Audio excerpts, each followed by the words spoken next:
오늘 우리에게 주신 하나님 말씀은 베드로전서 1장 6절에서 9절 말씀입니다. 신약성경 377페이지입니다. 그러므로 너희가 이제 여러 가지 시험으로 말미암아 잠깐 근심하게 되지 않을 수 없으나 오히려 크게 기뻐하는도다. 너희 믿음의 확실함은 불로 연단하여도 없어질 금보다 더 귀하여 예수 그리스도께서 나타나실 때에 칭찬과 영광과 존귀를 얻게 할 것이니라. 예수를 너희가 보지 못하였으나 사랑하는도다. 이제도 보지 못하나 믿고 말할 수 없는 영광스러운 즐거움으로 기뻐하니 믿음의 결국 곧 영혼의 구원을 받음이라. 아멘. 아멘. 저는 오늘 이제 20여 전도의 헌신 예배로 말씀 나누려고 이 자리에 섰는데요. 우리가 살아가는 세상 가운데에는 참 많은 일들이 생깁니다. 많은 일들 가운데 제가 원하는 일도 있고 원하지 않는 일도 있어요. 근데 사실은 살아가다 보니까요, 이 세상 가운데에서는 참 눈에 보이는 또 귀에 들리는 것을 가지고 많은 부분을 판단할 수밖에 없게 되더라고요. 아마 모두가 다 공감하실 것 같습니다. 그리고 이제 그런 상황 가운데 살아가면서 우리는 늘 판단과 선택의 순간에 살게 되더라고요. 그런 순간 놓이게 되고, 그런 상황 가운데에서 우리는 팩트를 가지고 선택을 하는가, 트루를 가지고 선택을 하는가가 늘 고민인 것 같습니다. 제가 청소년부 담당하니까 아이들의 신방을 하게 되는데요. 아이들에게 제가 신방할 때 늘 항상 물어보는 게 있습니다. 너네 오늘 뭐 먹고 싶냐를 물어봐요. 그럼 대부분의 친구들은 소박합니다. 국밥 먹고 싶어요. 떡볶이 먹고 싶어요. 마라탕 먹고 싶어요. 쌀국수 먹고 싶어요. 이렇게 간단한 메뉴들이 보통 나와요. 그런데 꼭 이런 친구들이 있어요. 갑자기 아주 자신만만하게 저는 아웃백 먹고 싶습니다 이러는 거예요. 이야, 그래서 제가 넌 참 배포가 크구나. 제가 막 그래요. 그런데 제가 이제 항상 그런 친구에게 보통 이렇게 얘기하거든요. 그러면 조건이 있다. 아웃백을 내가 사줄 테니까 친구 10명을 전도해라. 그러면 내가 아웃백 기꺼이 사주겠다라고 얘기를 해요. 그런데 이제 우리 교회 친구가 아니라서 얘기하는 거예요. 제가 전에 청소년부 사역할 때도 그렇게 얘기를 했는데, 한 친구가 이 10명을 전도하면이라는 얘기를 못 들었나 봐요. 세상에. 그날 자기 반 친구들한테 가가지고 야! 배 목사님이 아웃백 손대! 그러는 거예요. 그 반에 15명 있어서 15명. 그리고 세상에 그날 전원 출석했어요. 원래 3명 나오던 반인데. 주여. 그래서 이제 결과는 다행히 제 카드가 살았어요. 근데 제가 이제 얘기를 한 거예요, 아이들한테. 야, 목사님이 10명 전도하면이라는 아주 중요한 조건을 걸었었는데 너 그거 기억 안 나니? 그러니까 자기는 모른대요. 너무 해맑은 거예요. 그래서 최대한 아웃백과 비슷한 이제 서가 앵쿡이라는 식당을 데리고 가서 막 이렇게 위로를 하고 달랬던 기억이 있습니다. 사람은요, 똑같은 것을 보고도요, 생각과 가치관에 따라서 다른 걸 느낄 때가 참 많아요.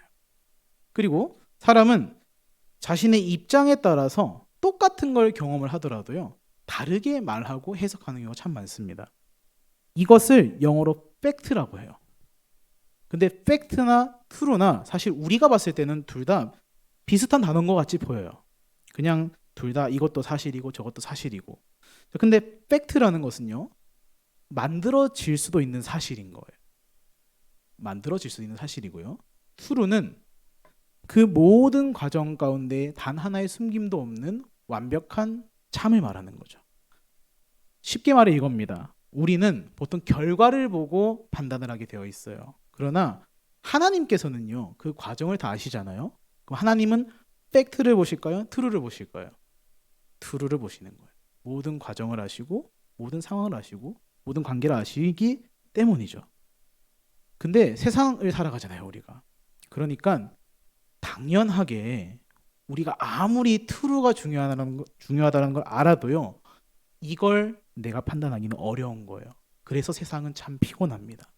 세상 사는 게 너무 피곤하지 않으세요?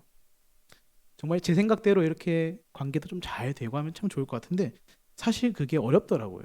그래서 세상은요, 피곤하면서 이 팩트 때문에 울기도 하고 팩트 때문에 막 웃기도 하는 세상인 거예요. 그런데 그리스도인은 다르다라는 거죠. 오늘 본문인 1장 6절 말씀 제가 다시 한번 읽어드릴게요. 한번 함께 보시면 좋겠습니다. 그러므로 너희가 이제 여러 가지 시험으로 말미암아 잠깐 근심하게 되지 않을 수 없으나 오히려 크게 기뻐하는도다. 우리 살아가는 세상 가운데에서 얼마나 많은 시험이 있으세요? 또 얼마나 많은 갈등이 있으세요? 근데 오늘 말씀은 이야기합니다. 오히려 그것 때문에 크게 기뻐한다라고 얘기해요. 저는 이 이유로 오늘 말씀드렸던 팩트와 트루에 대해서 말씀해 드리려고 하는데요. 하나님은 팩트가 아니라 트루에 다 아시고 트루를 다 아시고 트루에 관심 있는 분이기 때문에 그렇습니다. 말씀 나누는 우리 20여전도에도 우리 모든 성도님들도 하나님께서 나의 모든 것을 다 아시지 않습니까? 우리가 그것에 대해서 함께 말씀 나누면서 위로도 받고 힘도 얻을 수 있는 시간 되기를 간절히 소망합니다. 하나님께서 우리에게 이야기하시는 이 트루, 모든 것을 다 아신 하나님께서 얘기하신 그 참, 진실을 저는 세 가지로 말씀드리려고 하는데요. 첫 번째는요, 확고한 믿음이라는 거예요. 확고한 믿음. 누가 뭐라 해도 바뀌지 않는 것이에요. 확고한 믿음 말이죠. 여러분의 믿음은 어떻게 시작되셨습니까? 저는요, 목사의 아들로 태어나가지고요, 사실 뭐 선택지도 없이 그리스도인이 되었어요. 그런데 그렇게 어릴 때도 막 교회를 막 나가고요, 제 평생 한이 있는데요, 태권도 빨간 띠까지밖에 못했거든요. 이제 벌써 웃으시는 분들 약간 짐작하실 것 같은데, 제가 어릴 때는 태권도 시험은 주일밖에 없었어요. 승단 시험. 근데 저희 아버지께서 죽어도 주일은 그 승단 시험 가면 안 된다라는 거예요. 근데 제가 지금 이렇게 보여도 옛날에 태권 잘했거든요. 웃으시라고 한 얘기인데 너무 또 진지하게 보셔가지고. 그래서 제가 태권도를 되게 좋아했었는데 이 승단이 안 되니까요, 아무것도 못하는 거예요. 그래서 태권도를 아쉽게 접었었는데요, 저희 아버지는 그 확고한 믿음이 있었어요. 주일엔 딴 거 하는 거 아니야. 뭐 물론 그게 지금 와서는요, 사실 뭐 이렇게 주일날, 옛날에 그랬잖아요. 주일날 교회에서 드럼도 치면 안 된다, 뭐도 하면 안 된다, 소비도 하면 안 된다, 막 이랬거든요. 근데 그게 본질이 아니지만 확고한 믿음이 잘 잡혔던 거예요. 물론 저희 아버지 지금 괜찮습니다. 근데 어릴 때 그러셔가지고 제가 태권도 접었어요. 자, 근데 다 각자의 믿음의 시작은 다 다르실 겁니다. 근데 우리의 믿음의 가치, 나의 기준을 다 돌아보시면은요, 분명히 확고한 게 있을 거예요. 누구 말을 들어도 안 바뀔 그런 것들 있잖아요. 다 있으실 겁니다. 그런데 그것이 우리가 주님 안에서 보시기에 기쁜 것인지 안 기쁜 것인지는 말씀을 통해서 돌아볼 수 있어야 한다라는 거죠. 우리가 잘 아는 노아의 얘기를 좀 해드리려고요. 노아에 대해서 히브리서에서는 이렇게 얘기합니다. 히브리서 11장 7절 말씀인데요, 제가 읽어드릴게요. 믿음으로 노아는 아직 보이지 않는 일에 경고하심을 받아 경외함으로 방주를 준비하여 그 집을 구원하였으니 이로 말미암아 세상을 정죄하고 믿음을 따르는 의의 상속자가 되었느니라 라는 말씀이에요. 노아가 살았던 시대는요, 정말 죄악으로 가득 찼던 시대입니다. 얼마나 죄악이 가득 찼는지 하나님께서 세상을 바라보실 때 내가 지은 이 세상이 너무 아름답구나라고 기뻐하시는 것보다요, 너무 죄악이 가득하구나라고 한탄하셨던 시대였어요. 근데 그 시대 가운데에 하나님께서 의인이다라고 불렀던 사람이 딱 한 명, 바로 노아였어요. 노아. 그 노아에게 하나님께서 한 가지 명령을 하세요. 너는 방주를 만들어라 라고 말씀하시는데, 창세기 6장 14절을 보니까 이렇게 말씀하세요. 너는 고페르나무로 너를 위하여 방주를 만들되 그 안에 칸들을 막고 역청을 그 안팎에 칠하라 라고 말합니다. 하나님께서 큰 방주를 만들려고 하세요. 근데 방주를 만드는데요, 너를 위해서 만들래요.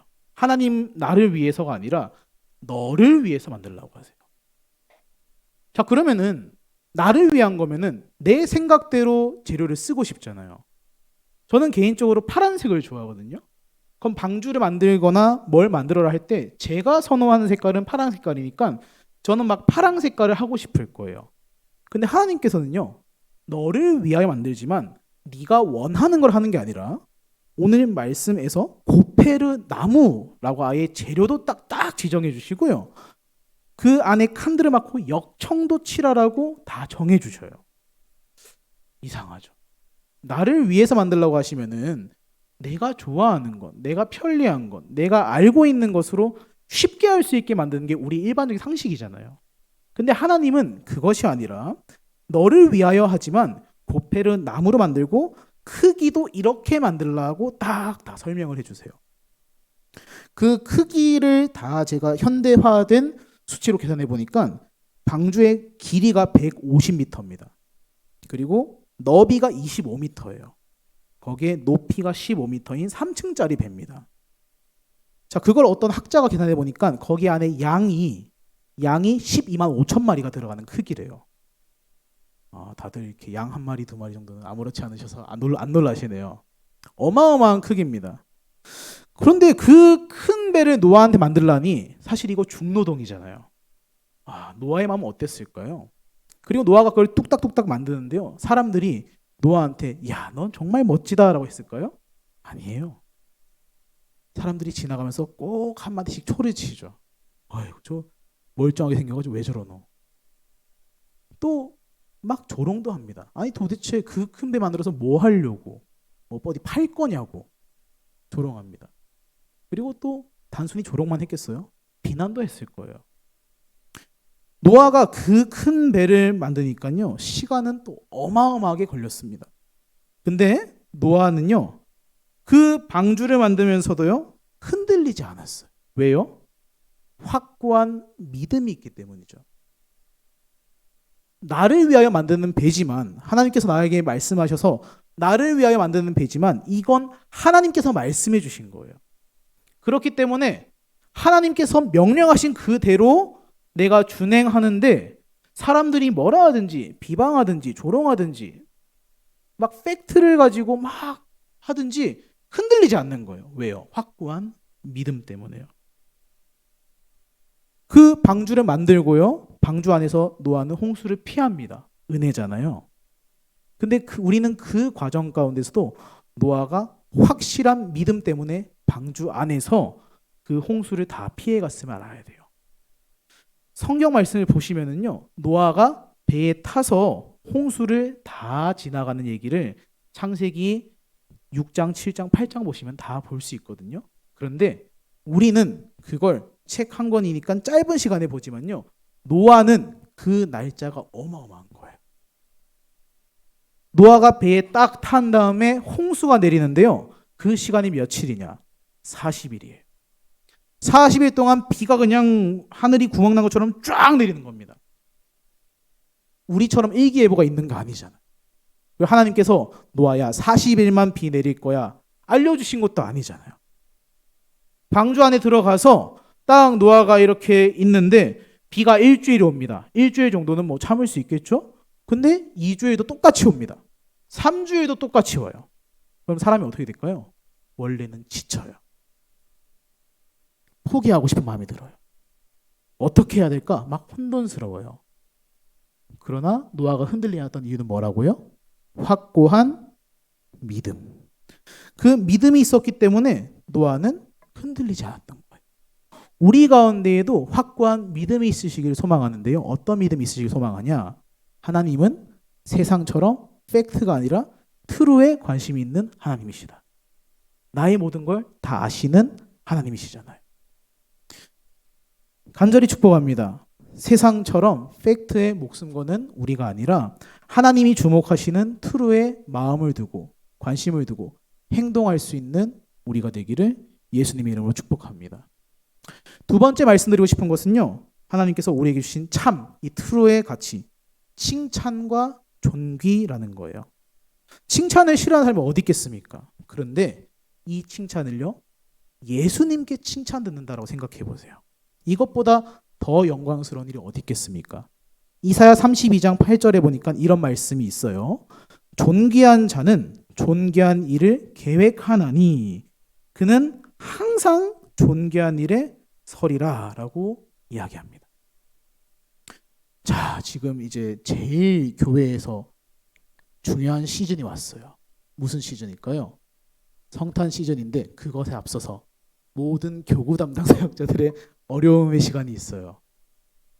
예, 지금 다들 이제 제 눈을 피하시는 분들은 아실 것 같은데 구역장 구역 강사 섬기는 시간입니다. 네, 지금 막 제 눈을 피하는 분 계신 것 같은데 제가 막 이렇게 연락하다 보면 많은 얘기 들어요. 목사님, 저 같은 사람이 어떻게 하겠습니까? 라고 하지만 제가 그렇게 얘기하시면 저한테 얘기하거든요. 권사님, 저 같은 사람이 어떻게 목사를 하고 있겠어요? 하나님은요, 나의 모든 걸 다 아시잖아요. 그럼 나의 연약함도 아시잖아요. 나의 부족함 다 아시잖아요. 근데 하나님은요, 그것 가운데 내가 포기하고 넘어지고 난 그것 때문에 못해요를 원하시는 게 아니라 어떤 걸 원하실까요? 우리 답은 다 알고 계세요. 하나님, 내가 순종하겠습니다를 원하시는 분이시잖아요. 자, 갑자기 또 싸해졌는데 갑자기 구역장 구역 가서 얘기가 싸해졌는데 하나님은요, 내가 잘해서 그걸 하는 것을 원하는 게 아니라 하나님은 내가 그걸 최선을 다해서 하는 걸 원하는 거예요. 최선을 다하는 것과 잘하는 것은 다른 거예요. 물론 잘하고 최선도 다하면 제일 좋아요. 근데 그것이 될 때가 있고 안 될 때가 있잖아요. 우리 다 아시잖아요. 그러면 어떤 마음으로 우리는 나에게 맡겨지는 것을 감당해야 될까요? 다들 침묵하시는데 순종의 마음으로 나아가는 거예요. 근데 제가 말씀드렸잖아요. 하나님께서 절대 변하지 않으시는 가치 두 번째 뭐라고요? 칭찬과 존귀였어요. 하나님께서는요, 내가 무엇인가를 잘하면 당연히 좋아하실 겁니다. 그러나 하나님께서는 나의 모든 걸 다 아시잖아요. 그래서 틀은 거예요. 내가 잘하려고 해도 못한 것을 보시고는 하나님께서 너 왜 이렇게밖에 못해? 이렇게 하실까요? 아니에요. 하나님께서는 내가 그것을 잘 감당하려 했던 노력과 믿음과 마음을 보시고는요, 하나님께서 뭐라고 하실까요? 칭찬과 존귀로 나를 계속 세워가실 거예요. 복음서에 보면요, 빚 탕감받은 여인의 이야기가 있습니다. 한 바리새인이 예수님을 식사 자리에 초대해요. 근데 예수님뿐만 아니라 예수님과 제자들을 초대해가지고 바리새인이 집에서 식사를 하는 거예요. 근데 그 동네에 아주 유명한 이 죄를 지은 여인 한 명이 있었어요. 사람들이 욕하고 비난하는 여인이었습니다. 근데 그 여인이요, 예수님께서 바리새인 그 사람의 집에 갔다라는 걸 얘기를 듣고 그 집에 찾아갔어요. 근데 그냥 찾아간 것이 아니라 옥합을 들고 찾아왔습니다. 옥합, 아주 귀한 것이요. 사람들은 갑자기 그 여자가 찾아오니까요, 다들 주목합니다. 왜냐하면 동네 사람 모두가 아는 죄인이었기 때문이에요. 근데 그 여인이 예수님 찾아와서 어떤 행동을 하는가? 예수님 발 곁에 서서 울면서요, 눈물로 예수님의 발을 적시고 자기 머리털로 발을 닦으며 그 발에 입을 맞춰요. 그리고 막 그 비싼 향유를 부어요. 그 행동을 보고 바리새인은 마음속으로 생각합니다. 아니, 예수님이 소문처럼 엄청난 선지자라고 하면은 이 여자가 누구인지 정도는, 어떤 죄를 저질렀는지는 다 알 텐데 이걸 그냥 가만히 보고 있어? 아이고, 뭐 예수님 가짜구만, 이렇게 생각해요, 바리새인은요. 근데 예수님은요, 그때 자신의 옆에 있는 베드로한테 비유를 말씀하셔요. 너에게 빚진 자가 두 명이 있는데 한 명은 500데나리온을 빚진 자, 또 한 명은 50데나리온을 빚진 자인데 둘 다 갚을 능력이 없어서 둘 다 빚을 탕감해 주었대요. 그리고 물어보셔요.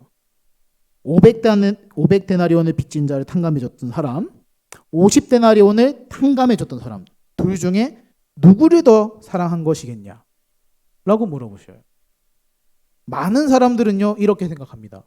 당연히 많은 금액을 탕감받은 여인을 더 사랑하지 않았겠습니까? 라고 하시는데요, 예수님이 거기서 답을 딱 내리지 않으세요. 근데 어떤 행동을 보이셔요. 그 여인을 보면서요, 이렇게 베드로 향해서 얘기를 이어가셔요. 우리가 집에 들어왔을 때 제자인 너조차도 내가 발 씻을 물을 안 줬었다. 그런데 이 여인은 세상에 자기의 눈물로 예수님 발을 적시고 머리털로 내 발을 닦았으며 내 발에 입을 맞추고 향유를 발라 주었다라고 하는 거예요. 그리고 말씀 이어가십니다.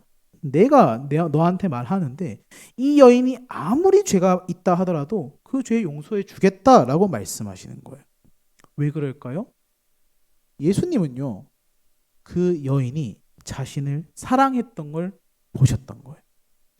사람들은 팩트를 보고 그 여인을 비방했습니다. 그 여인 죄 저질렀어요. 이런 것에 관심이 있었어요. 근데 예수님은요, 그 여인 죄인이란 거 예수님 왜 모르셨겠습니까? 그러나 예수님 무엇을 보고 칭찬하셨어요? 그 여인의 마음, 믿음 보고 칭찬하신 거예요. 그래서 그리스도인들은요, 아무리 사람들이 뭐라고 해도, 아무리 사람이 나한테 상처를 줘도요, 흔들리지 않을 수 있는 버팀목이 있는 사람들이에요. 왜요? 우리 주님 나를 보시며 늘 칭찬과 존귀로 이끌어 주실 거잖아요. 내 믿음이 변치 않으시면, 내 중심이 변치 않으시면 우리 주님 늘 그렇게 세워 가실 거잖아요. 그러면은 중요한 게 있어요. 그 은혜를 가지고 내가 이 땅 가운데 살아가는데 우리 솔직히 지칠 때 많잖아요. 어려울 때 많잖아요.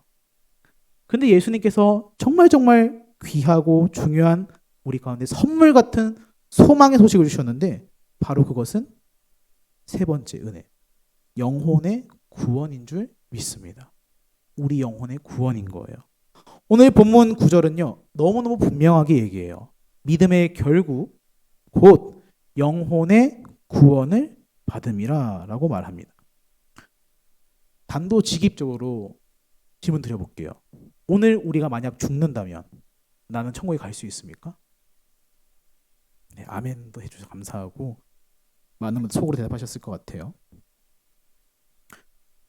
하나님은요, 우리 그리스도인들에게 최고의 선물을 주셨어요. 그 소식이 얼마나 기쁜 소식이길래 복음이라고 말하잖아요. 복음, 기쁜 소식이에요. 누구든지 하나님의 아들 예수 그리스도를 나의 구세주라 고백하고 믿으면 영원한 생명을 얻게 하신다는 말씀 아닙니까? 근데 우리가 이 구원이 왜 불안하실까요? 이유는 딱 하나예요. 나의 모습, 나의 말, 나의 행동, 아니 많은 것들이 상충되는 것 같기 때문이잖아요. 부딪히는 것 같기 때문이잖아요. 불안해합니다. 그러나 성경은 우리에게 강조해서 이야기해요. 구원의 확신에 대해서 말이죠. 로마서 10장 9절 10절 말씀 제가 읽어드릴게요. 내가 만일 내 입으로 예수를 주로 시인하며 또 하나님께서 그를 죽은 자 가운데서 살리신 것을 내 마음에 믿으면 구원을 받으리라. 사람이 마음으로 믿어 의에 이르고 입으로 시인하여 구원에 이르느니라. 하나님의 구원의 조건은요, 내가 막 죄를 저지르고 잘못하고, 하나님 그것은 회개라는 길을 분명 주셨잖아요. 회개라는 길을 주셨잖아요. 그래서 우리는요, 이 구원의 확신은 회개의 은혜가 있는 한 흔들림이 없어야 하는 사람들인 거죠. 그러나 우리는 바쁜 일상 가운데 그걸 자주 잊어버리는 거예요.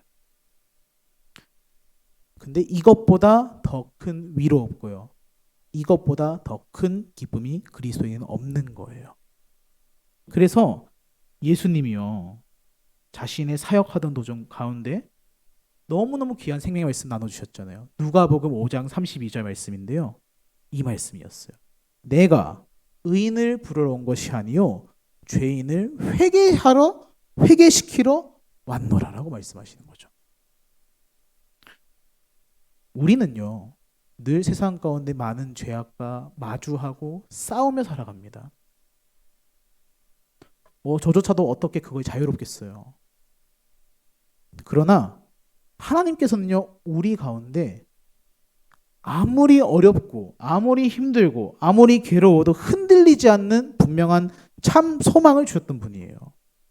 오늘 베드로전서에서는 그 놀라운 소망이 7절에서 이렇게 그것을 표현하십니다. 금보다 더 귀한 것이다라고. 금값 얼마나 비싼지 잘 아시잖아요. 금값이 계속 쫙쫙쫙 오르더라고요.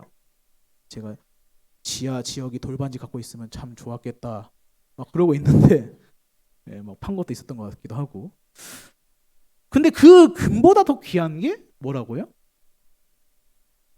영혼의 구원이라고. 그리고 우리 첫 번째 했던 거 기억나세요?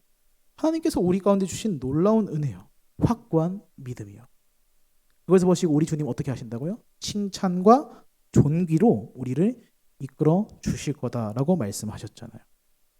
팩트를 쫓아가지고 살아가는 세상이지만 우리는요, 트루를 가지고 있는 사람이에요.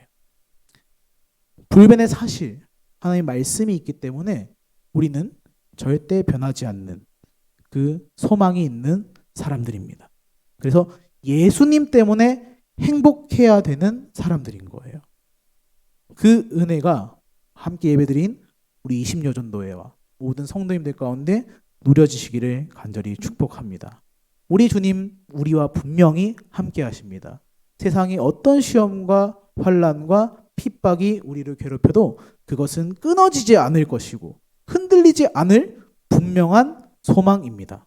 그 금보다 귀한 소망 가지고 날마다 믿음 가운데 승리하며 이미 오신 우리 주님을 또 다시 오실 우리 주님을 소망하며 살아가는 우리 모든 소양교회 성도님 되시기를 예수님의 이름으로 축복합니다. 기도하겠습니다.